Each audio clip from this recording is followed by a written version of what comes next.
A soldier bows. To a child who never raised her hand. No one called for it.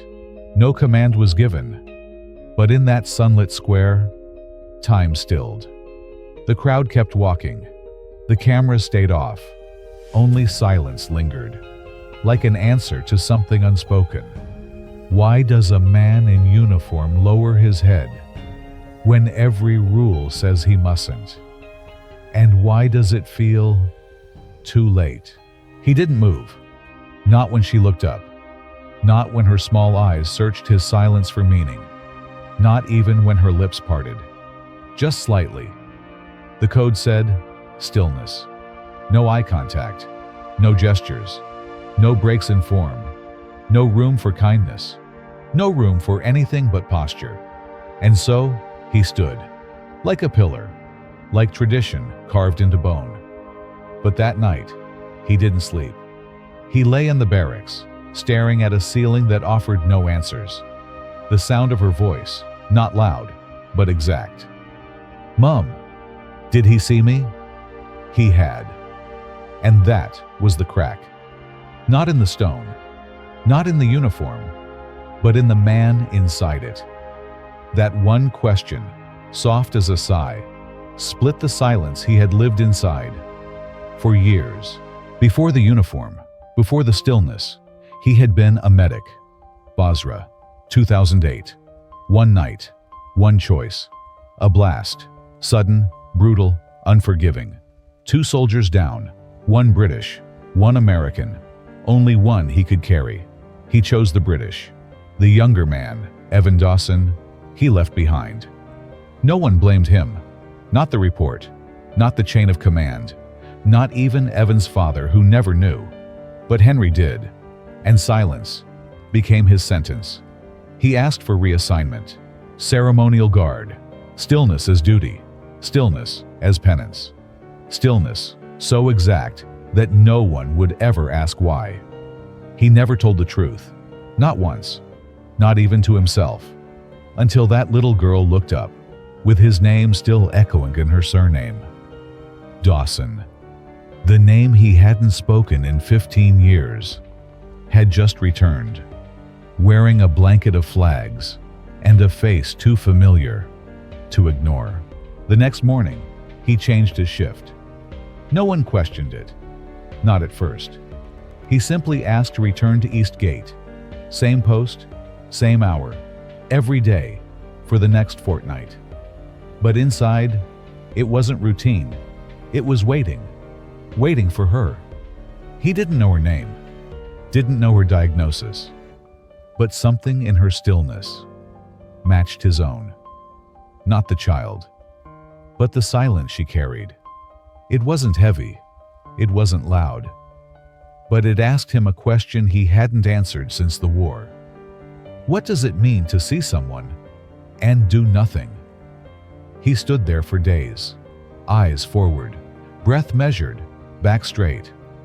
But inside, he was watching the crowd, looking for her scarf, her chair, her gaze.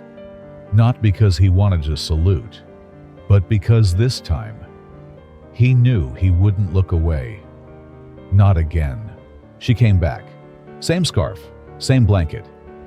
But this time, she didn't lift her hand. She just looked, not at the guard, but at the place where he had stood before. And in that pause, something shifted.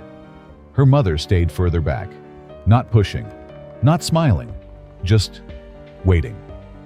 The girl reached into her lap, took out a small black box, held it gently, didn't offer it, just held it.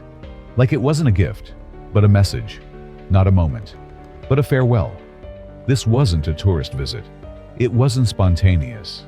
It had been planned, quietly, lovingly, as if this spot, this one soldier, was part of something final, something already written, long before the day even began. He wasn't meant to move, not for smiles, not for grief, not even for death. But his fingers twitched, not from cold, from conscience. The box in her lap. It looked like nothing, but it held something. something heavier than protocol. The wind shifted. A paper fluttered at her side. She didn't hold it. She didn't need to. She already knew. He had seen her, and he could no longer pretend otherwise. Every second he stood still felt louder than if he had spoken. Stillness, once his shield, was now his guilt. He had followed every rule, except the one that mattered most to her. She wasn't just another child, not a random visitor, not a name in a hospital file.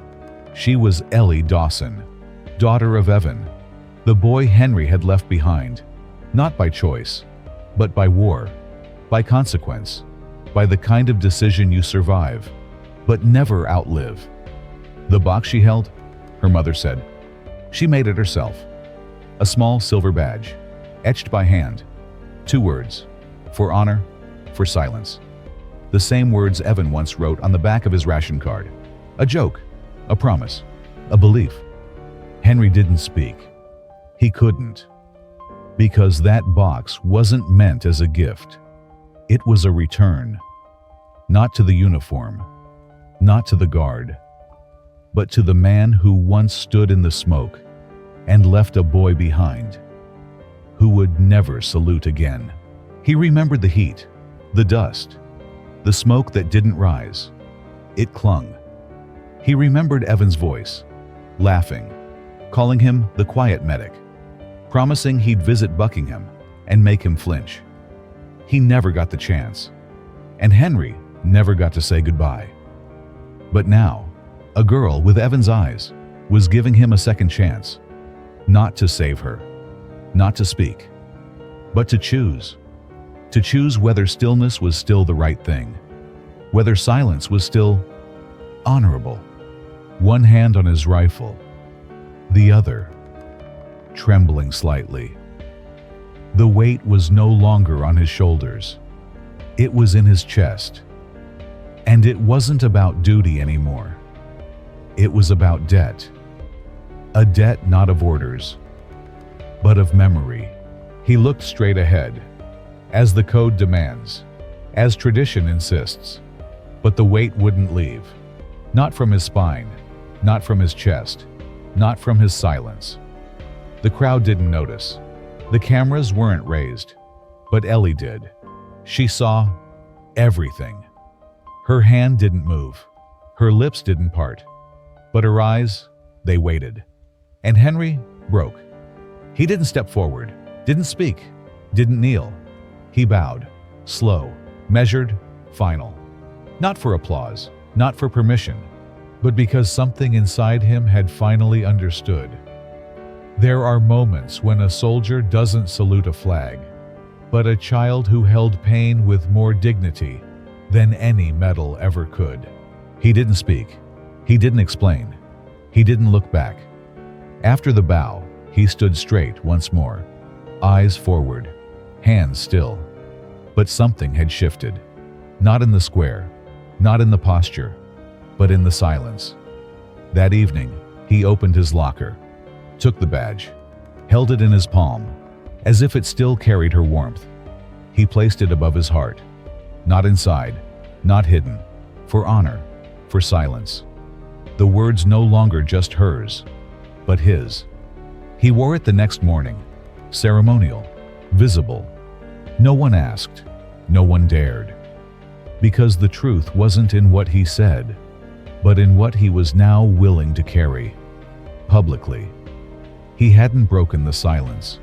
He had given it a shape the world could finally see, and not ignore. Most never knew his name. They still don't. To them, he was just another guard, another red coat, another face behind tradition. But somewhere, in a quiet drawer, rests a folded letter from a girl who never saluted, yet taught a soldier how to lower his head for the right reason. It wasn't rebellion. It wasn't grief. It was a reply to a silence too long unanswered. Not every honor is loud. Not every hero wears boots. And not every apology requires words.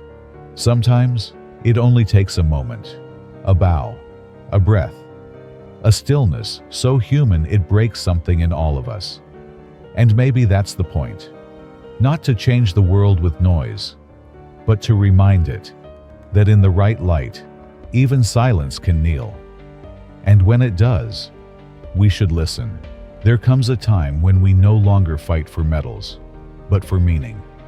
Not every battle is won on the field. Some are fought inside, in silence, in memory, in the weight of what we chose not to say. As we grow older, the world grows quieter, but inside, regret speaks louder.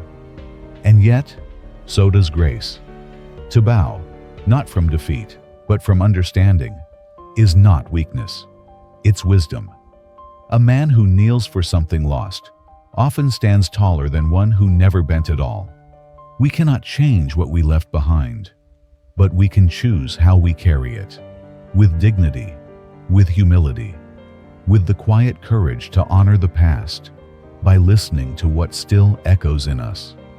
So, if you must be silent, let it be because your silence holds more truth than words ever could. And when the moment comes, don't be afraid to bow.